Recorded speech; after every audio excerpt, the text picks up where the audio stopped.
Hello, and welcome to another episode of the Talk Freelance to Me podcast. I'm your host, Ashley Cisneros Mejia. So today's show is just going to be me. I just returned from an amazing experience in New York City at the ASJA conference. It was held at Fashion Institute of Technology, which is located in Manhattan in the Chelsea neighborhood, and it was a wonderful experience. I left super early in the morning. My flight left at 7, so I was up at 3:30 to get ready, get the Uber, and then make it to the airport in time to go through security and all that jazz. And then I got back late Wednesday. So as I'm recording this right now, it's Friday afternoon, and I'm just playing catch up, but also just really reflecting on what an amazing experience it was.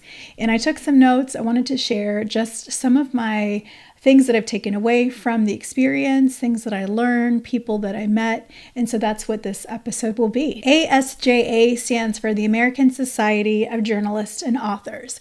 It was founded in 1948, and it's known as the nation's largest professional organization of independent nonfiction writers. And so this includes journalists, content writers, authors, and so on.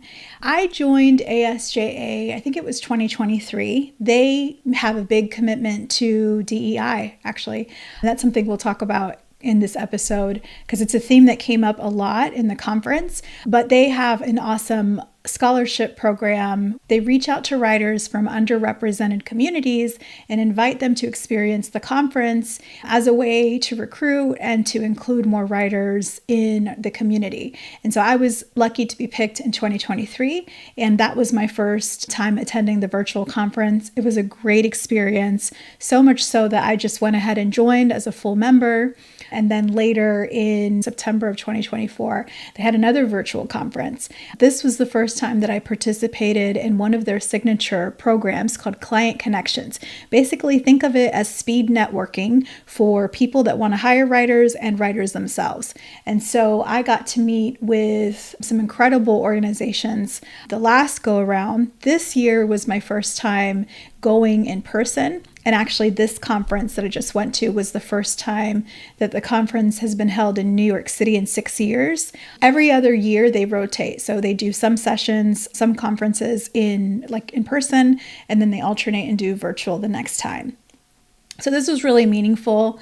I've been to New York City a handful of times, but it's been a while. It's been a very long time since I've gotten to go. And this was really special because it was held at Fashion Institute of Technology, which is right in Manhattan, right in the middle of everything. And it was just a great experience all around. Beyond ASJA's commitment to DEI and welcoming writers like me who maybe hadn't heard of them before, one of the things that I really appreciate about ASJA is its commitment to professionalism. To even join, they have a couple different memberships, but to join as a professional member and even an associate member, you have to apply and you have to showcase that you have experience writing for national outlets. With the associate membership, that's to mid-level freelancers who maybe have written for regional publications. And then they also have a retired tier for journalists and writers who are not working right now. They're retired, but they still want to support the community. And what I love about that is it creates this membership of really seasoned, experienced freelance writers and journalists. I just appreciate that so much because it gives me access to networking with other colleagues of a certain level who can really teach me a lot. So the ASJA conference was a 3-day event and it kicked off this past Monday. One of the things that I think was a theme for the whole 3-day conference was just that freelancing is more competitive than ever before. That's why it's even more important for us to really dig deep into our expertise and into our niches to differentiate ourselves and also acquire new skills that are complementary to what we do as writers and reporters so that we can offer even more to clients. One of the trends that was mentioned during the conference is that the freelance marketplace is even more competitive than it's been in years prior. And this is really due to a lot of layoffs. Unfortunately, we see that's been a theme for the last 2 decades where There's a lot of people being laid off, a lot of extremely talented people in media and tech being let go. The job market is really difficult right now. It's very challenging. There's people even that I know in my network who have been out of work for a year or more. It's hard for everyone. And so a lot of those professionals are turning to freelance as a way to make ends meet. And that's exactly what I would encourage anybody to do. But what that means for those of us already in this space is that it is getting more competitive. Now, does that mean that we stop freelancing? No. I think you have to pick your hard, and that's my philosophy about freelancing and working for a company in general. Either there's trade-offs for everything and there's pros and cons to everything. And right now, the market for just finding a W-2, a 9-to-5 job is really tough. And so freelancing is also tough. So we have to look for new ways to generate income, look for new ways to keep our skills high, to keep learning things, and to get even deeper in our niche. The other thing that I'll say about that from my personal experience is that when you have multiple options for freelancers for the same service or the same product, the experience becomes a differentiator. So if we can differentiate ourselves by making the client experience seamless, easy, value added, that's another way that we separate ourselves from competition in the crowded market. One thing that I noticed that was mentioned at the conference was that there was a recent editorial hiring survey, and it revealed for the first time that those people that were being surveyed were identifying as freelancers more than staff writers. And that was the first time in that survey's history. Before, it was the other way. More people were staffers, and then there was freelancers as well who were participating. And so again, it just underscores this idea that we need to be adaptable. We need to continue to innovate, add new skills, and make sure that we are delivering a world-class client experience so that we continue to be the freelancer that our clients go to when they need services. The first day of the conference was probably one of my favorites, and I think it was because of the 2 keynotes. So we had the opportunity to hear from Versha Sharma. She is the editor-in-chief of Teen Vogue. I love that in her PowerPoint, she shared images of her early career and her experience being the first Southeast Asian editor at the helm of Teen Vogue. She talked about being Indian American, growing up in Louisiana. She talked about going to New York and working in politics first and really just paying her way. She slept on her couches of her friends to climb the ranks. And one of the images that was really encouraging and motivating is she had a picture of her with Anna Wintour, these iconic women in publishing that are now her personal mentors. But she also spoke about failure. She spoke about failure being a common thing that we all experience and that it's essential for us to learn resilience. She shared a cute image of her baby. She's a first-time mom, so she was pretty transparent in what it's like to balance your professional ambitions with motherhood. It was refreshing. I thought it was honest. I really liked it. She also commented on the magazine's commitment to diversity, the magazine's commitment to taking hard topics and really digging in deep as a service to the readers. A lot of the readers at Teen Vogue are teens, but also even younger people still in their 20s. She talked a lot about that responsibility that the magazine recognizes that it has. She praised ASJA for our ongoing commitment to diversity, equity, accessibility, and inclusion. I appreciated that. I think it's a reminder that we need that as freelancers and as business owners, we have the ability to make choices in who do we do business with. We have the ability to make choices in who we do business with, who our clients are, who we collaborate with, both supplies, who we patronize for services, for subscriptions, for things we need to run our company, both professionally and personally. And we can align ourselves with organizations that share our same values. We still have that power. Some people in the audience were asking Versha about what kinds of media she and her team are consuming in order to learn more about what's important to Gen Z, to Gen Alpha, to young people. 2 podcasts that I hadn't heard of that she mentioned. First is Let Me Say This. Second is Vibe Check. I'm going to write a blog post to accompany this video, and so you can see links to some of the resources that I mentioned there. She also shared that Teen Vogue is super transparent in how they work with freelancers. They have a whole webpage dedicated to what they look for, topics, and they even have contact information for the features editor, her email address directly on the webpage. And so I'll share that also in the links. Something else was just the importance of developing complementary skills to what we do. So we write, research, we can interview, we can report on things, but just really honing in into our multimedia storytelling capabilities. So learning how to get audio, high quality audio that can be used by our clients, thinking about photography, pictures, images, video content. All of these things allow our clients to be able to use our reporting and showcase it in a more immersive way. There was a panel about making it as a six-figure freelancer, and there was a book publisher, Anna Sproul Latimer. She's a book publishing industry expert, and so she talked about monetizing newsletters. She shared that she has a Substack that makes about $40,000 a year, adding just extra money to her income, and she sees it as a way for direct audience engagement. There's a lot of authors who want to work with her, a lot of authors that want to get their book published, and so she has a built-in audience. She provides great content in her Substack, and she'll still give tips and things like that, but her best content is located behind a paywall. And so it just gave ideas on what's possible for other freelancers to replicate. On day 2, there was a great session that I appreciated by Emil Wilbekin. He's the founder of a company called Native Son. It's an organization that helps Black gay men. And he was sharing a great tip about interviewing to really ask guests or interviewees about their process, about the way that they work. A lot of people appreciate that interest that we express in how they work, how they solve problems, and so on, their approach. And so it gives an opportunity for them to share more about this.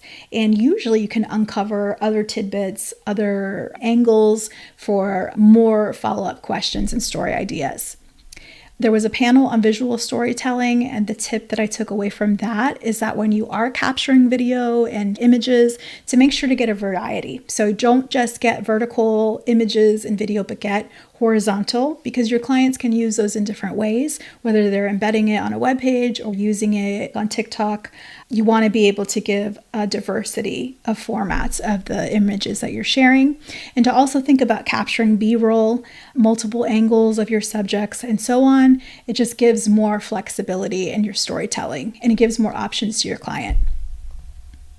Day 2, I also had the honor of presenting on a panel about podcasting, and this was great. This was a really big moment for me. I feel like I've been talking to different audiences and doing speeches and trainings for a while, but this was the first time I've ever presented in New York City. And I think that's a big deal, especially at FIT. I consider that really well-known school. It was just prestigious. It just made it feel special. I got to speak about podcasting with Holly Rizzuto-Palker. She is a talented podcaster. Her podcast is called This Mama Is Lit. She is also an actress. She is a comedian. She writes. She does a lot of different things. She is pitching a new book, so I got to hear her pitch for her new book, and so that was exciting to hear and fun, just about her process and how she's going about vetting different agents and publishing houses, if you will. And I also got to present with Estelle Erasmus. She's amazing. She's a very seasoned journalist, about 30 years in the magazine business. She's an author of a book called Writing That Gets Noticed. She's a professor at NYU. She's also a podcaster. Her podcast is called Freelance Writing Direct, and I definitely look forward to interviewing her in the future. So she was talking about how she used her podcast as a way to strategically market her book when it was about to come out. We also had 2 other ladies that were going to join our panel, Jennifer Fink and Brianna Avenia Tapper. Jennifer's podcast is called On Boys. She has a subject matter expertise in raising sons, raising boys. Brianna's podcast is called Writing Stories. Unfortunately, both ladies got sick. They were unable to attend, but I definitely look forward to binging their content more and working with them possibly in the future. During our session, we talked about why you should have a podcast, the benefits that it can offer writers, how to get started, some of the basic tools that you'll need to get started, best practices, and so on. One of my questions that I commented on was about the tech, about editing. And I was talking about a couple tools like Audacity, GarageBand that are free tools that you can use to edit your podcast. But I also was raving about Descript. I found out about Descript a couple years ago.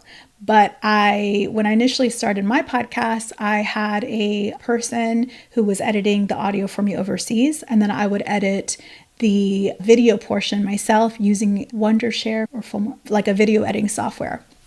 When I interviewed Sarah Griesenbach on this show, she has a podcast also on B2B marketing, and she was like, have you considered Descript? You can DIY it. It has all these AI features now. It's super user-friendly, and it's probably for a monthly subscription, it's cheaper than outsourcing this piece, especially since for my podcast, I have a video version that's on YouTube, and then I have the audio, of course.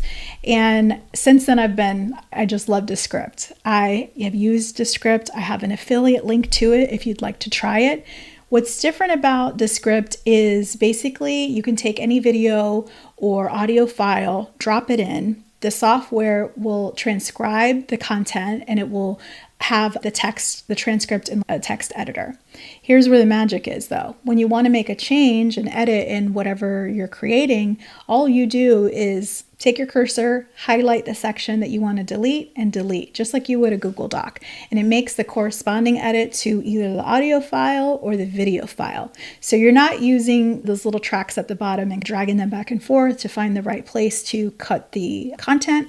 For me, as a DIYer, it's so user-friendly. There's also AI components like Sound Studio to improve the audio. So even if you're interviewing someone and they don't have a mic, maybe there's AI elements in Descript that will improve that sound automatically, and it will make it sound like you actually were recording in a studio. So again, Descript, shameless plug. I am an affiliate for it. And not just, even if there was no affiliate program, I would still recommend this product. For me, initially, I tried Audacity and because it's free, and I was YouTubing it. I call it going to YouTube University and trying to teach myself. The problem for me was that I was frustrated. Like I couldn't learn it fast enough. I'm sure if I actually put some time into it, I could learn it, but I was creating resistance. And for me, I knew it was important that if I ever wanted to get this podcast out into the world, I had to remove any resistance, removed any obstacles, and just make things as easy as possible so I could get out my message into the world. And so that's why I really like Descript, and I think it's worth it because it's super user-friendly. We had a lot of great questions from the audience. I got to meet other people later who heard the panel, and they were saying that they're going to start a podcast, which is super cool and very encouraging. And I'm just excited because I think that there's so much knowledge, especially with journalists. We interview a lot of people. We get a little bit of knowledge about a host of things. And for some topics, we are experts just because we've reported on these same topics for years. And by virtue of our assignments, we get to connect with experts. And so I think that podcasting is just another vehicle to take your messaging and allow people to experience it in a new way. So I was very encouraged by that. The other event on Tuesday that was really big was the Client Connections. This was that speed networking feature that I mentioned earlier. This time, because it's an in-person conference, because it was an in-person conference, the Client Connections was in person as well.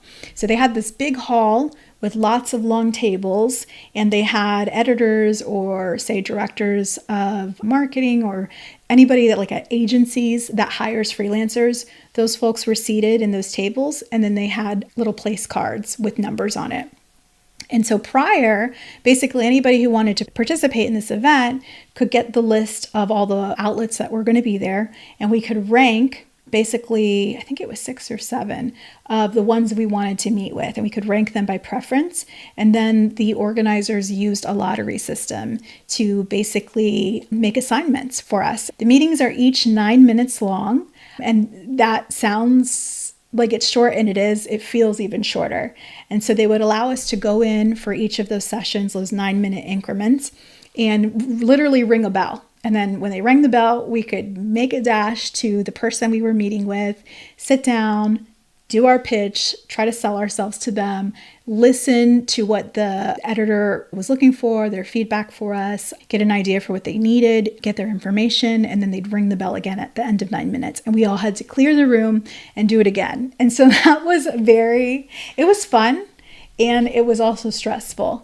The good thing is you get a list of the outlets ahead of time, and the outlets provide ASJA with kind of a synopsis of what they're looking for, how they pay writers, trends, what their preferences are, whether they wanted us to pitch story ideas during our time together or whether they just wanted to use the time to get to know us.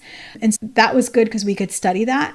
And then closer to the conference, we got a list of where the tables were. And so with the tables, you could see the name of the person that you were meeting with. So we had time, a couple days maybe, to Google the person that we were meeting with, get to know a little bit more about them, maybe think about what they might be interested in so that we could tailor our pitches and our talking points for that specific editor. So that was great. I got to meet with some really cool people at Fortune and Adweek, Forbes, VQ, which is the alum magazine for Vassar College, and a company called Onward Publishing that they do a lot of work with healthcare clients.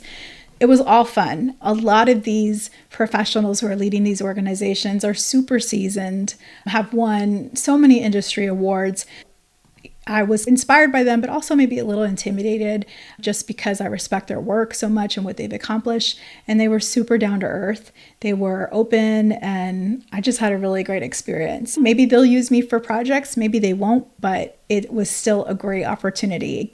The Client Connections provides a forum for you to get face time with someone that you may not always have access to for the specific purpose of talking about getting work. So it's not like other networking events where you're talking and you're just trying to get it in there that you provide these services and you're trying to start the relationship so you can pitch yourself. The purpose of this event was for pitching. So I think it's highly valuable. So that was Tuesday. Tuesday, as you can tell, was a very long day. It was like the longest day of the conference. But I have to mention to you something special that happened outside of the conference, and that was we went to a Broadway show. There's a show that's in preview right now called the Buena Vista Social Club, and it was at a theater in Broadway. And I was so excited because I have seen Broadway on tour shows here at my local theater called the Dr. Phillips Center for the Performing Arts, but I've never seen a Broadway show actually on Broadway, like in New York. So this was very special to me. One of the members of ASJA, one of the leaders, Stacey Freed, knows a producer from the Buena Vista Social Club. And so she used her connections to basically even get us an opportunity to meet with one of the producers after the show. Another member, Debbie Kaplan, she's actually one of the leaders on the board too, I believe. She's the one who organized us to go, did all the coordination of the logistics and posed it to the membership and bought the tickets and the whole nine, which was a lot of work. And I really appreciated it because this is not an opportunity that I get every day. So Debbie, thank you. She organized a group of 47, I think it was 47 or 48 women writers and it was open to men, but just happened that women went to all go to see this musical together. And it was so good. I cannot rave about this musical enough. So it was inspired. It's set in Cuba in the 1950s. I want to say it was 1958 or so. And it's actually based on a real story of a legendary Cuban singer named Omar Portuondo. And the story spans decades of Cuban history, and it follows the lives of musicians who were impacted by the rise of Castro. And it tells this story through the lens of two sisters who are singers. The music was out of this world. All the songs were in Spanish. They were in son, danzón, and bolero rhythms. The musicians, the voices, first of all, gave me goosebumps. The musicians were fantastic. The one who played the cuatro, which is like a guitar, but 4 strings. He was playing that instrument like a Jimi Hendrix, a Santana, a B.B. King.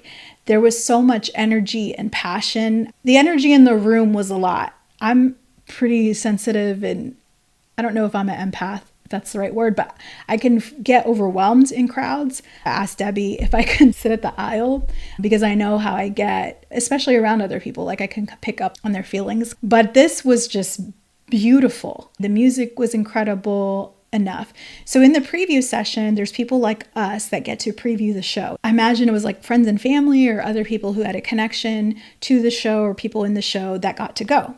And there was people literally shouting. There was people dancing. There was someone behind me that kept saying, and I think she was Cuban, she was saying, "Oh my God, I wish my dad could see this performance. I wish my grandpa could see this performance."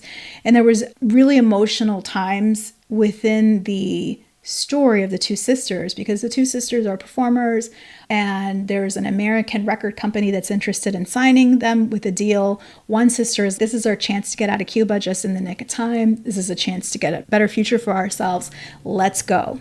And the other sister, Omara, the one, she's like the title person, she doesn't want to go. She wants to stay in her home country. And she's really big about singing all the old Afro-Cuban songs and singing them specifically for her people. The Buena Vista Social Club is the name of the little club on the other side of the island where all the locals would gather and sing their traditional music. And so Omara, out of the two sisters, would go there, even though her sister was saying, "That's not a place for us to go to. It's dangerous." And they do separate. Not to spoil the story, but it was very emotional in showing how the two sisters felt, the hard decisions that they had to make, and what family separation looks like. It struck a chord. The people in the audience were so passionate about it. The girl who was behind me, I could hear her sobbing. Everybody got emotional. I cried at different parts. It was raw. It struck a deep emotional chord. I'm not Cuban, but I live in Florida, and I've lived in Florida my whole life, and I have a lot of Cuban American friends that I care deeply for. And so I have heard their personal stories about their families making that difficult choice to come to the United States and what that means. Some who still have family in the island. And that theme, no matter where you're from, no matter what country you might be from, of making that decision to leave, making that sacrifice to leave, who's left behind and what it does to a family, was profound and meaningful. But like I said, Stacey Freed, so the play itself, the musical itself was beautiful. The acoustics were incredible. The theater that we were at was awesome. I loved that experience so much. But after the musical, one of the writers had made arrangements. She's friends with the producer, one of the producers, I believe, Robin Gorman Newman, who is a writer herself. And she welcomed us in her apartment building. She had the common area where the residents can go hang out. And again, it's pretty late at night by this point. She was just sharing with us how she became a producer, what it's like to raise money and get investors for different productions, what determines a successful production versus one that fails, what it's like to win a Tony. She's been nominated for Tonys as well. Just amazing lady and really open. And it wasn't just about us. She kept asking us about our feedback about the musical. She was explaining to us that as this preview process, the production team is making changes to the musical every day. So she wanted to hear what feedback we had for her. I told her that I really enjoyed the story, the way that they shared what was happening in Cuba at the time through the lens of these two sisters. I felt like there was a push and pull between the sisters of having to make difficult choices for safety, financial stability, but then also artistic integrity and love of home. I commented that it reminded me, some of the themes of the story reminded me of what we see with Bad Bunny right now, where he has reached international superstardom, but he refuses to translate his lyrics into English. And actually, this was a meme couple months ago, but basically he was interviewed about his new album and the fact he was asked, "Do you care that non-Spanish speakers are not going to really understand fully the lyrics?" And he was like, "I don't care." And that was funny, but it was also like, no, this art stands on its own and it's going to be pure to its own, and I'm not going to alter it basically to accommodate other people. If you want to understand it, learned the Spanish. I was like, wow, a cool thing to see. The other thing is that he prioritized for his new tour doing his first several shows in his island in Puerto Rico. He wanted to make sure that his people got first dibs, first access to the performance, and not just the world, not just other people that have lots of money. And that was a theme that Omara in the musical, she was talking about. She was like, why don't we ever sing our songs for our own people? Like, we're always singing for these tourists. So choosing to center your art for your people, not for the money, but just for the joy and the love, was amazing. At the same time, I felt the musical did not villainize the sister who left because of survival, because of opportunity. The musical is a commentary, I think, on family estrangement, but that love never fades. It touched on a lot of things. It touched on colorism. It was deep. I enjoyed it so much. I feel like a lot of people will relate to it, and the whole show feels like a party. So I highly recommend, if your travels take you to New York City, or if you can make a trip to New York to see Buena Vista Social Club. It opens in March. I'm going to include a link to the show page so you can buy tickets if you want. This was an amazing experience. And after just that, just going to the show would have been amazing. Meeting Robin, the producer, amazing, like such an opportunity. But we were also surprised because Isa Antonetti, who's the young actress who plays the young Omara, the main character, joined us for like maybe 30 minutes into our talk. She comes in, and mind you, an hour before we had just seen this girl, phenomenal. Like, her voice is otherworldly, and she was singing her face off in that performance. And so then she comes in and she's just calm, and she's in her street clothes, and she's not in her costume and her wig or anything, and was so kind and sweet. And she and her partner were there, and she talked to us also about this being her Broadway debut, about having her family come to one of the preview nights and seeing the show and how proud they were, about her experience singing with her dad's band and then singing now, and meeting the other members of the cast, and how all of them are Latinx or Latine, however you want to say it. A lot were Cuban, and how she also told us about different exercises she has to do, not just to warm up her voice, but cool it down, dietary things that she has to think about in terms of food she can eat or not eat so that her voice remains strong and ready. She talked about being in the preview phase and getting new notes and like things changing every day. And she said, yeah, there was 14 pages of changes just today. So that was really cool to get to meet her. She was wonderful. And I definitely see continued success and a bright future for Isa. So she was great. Now I want to just talk about some of the friends that I made. One of the things that I love most about this conference is that I met my people. Like, I feel like I met people who understand what it's like to be a freelance writer and journalist, and who work for themselves in this way.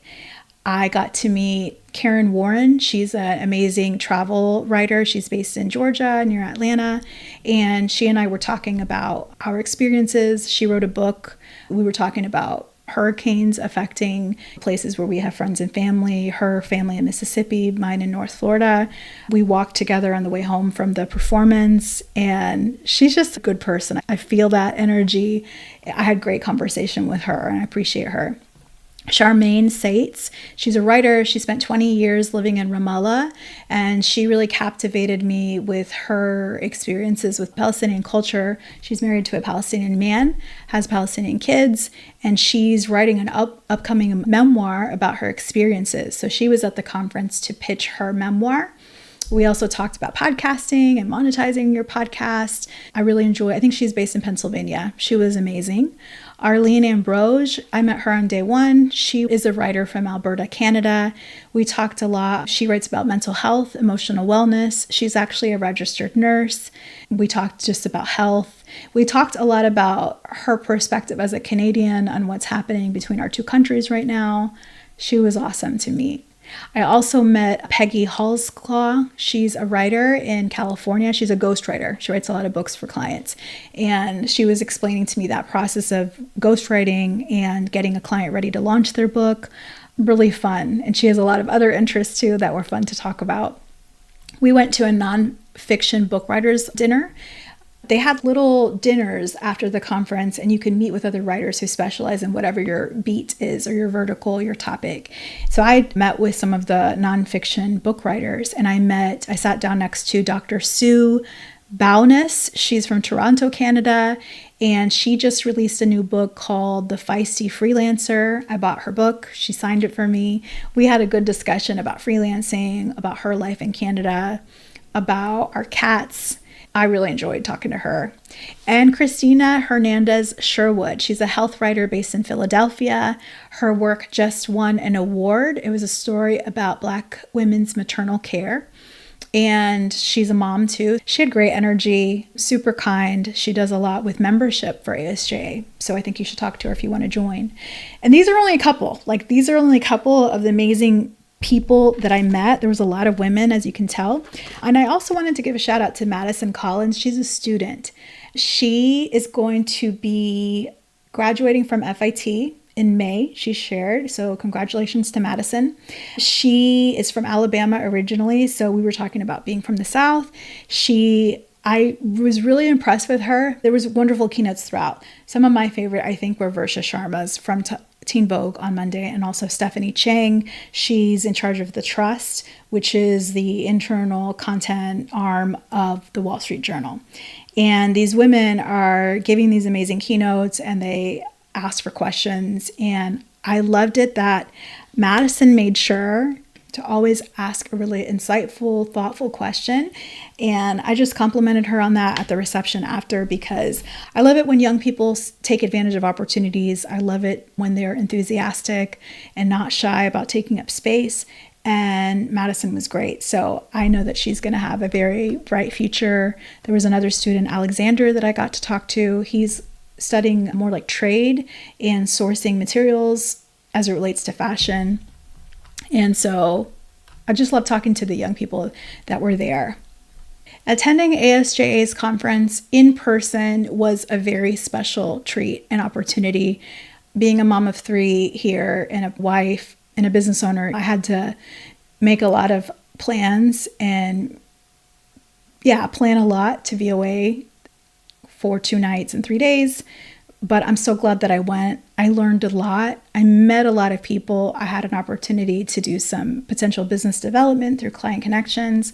And I just think that ASJA is doing amazing work for the freelance community. And I'm excited that I got to take part. On my blog on talkfreelancetome.com, I'll have a Word version of of my insights with links. So if you want to join ASJA, I highly recommend it to any freelancer.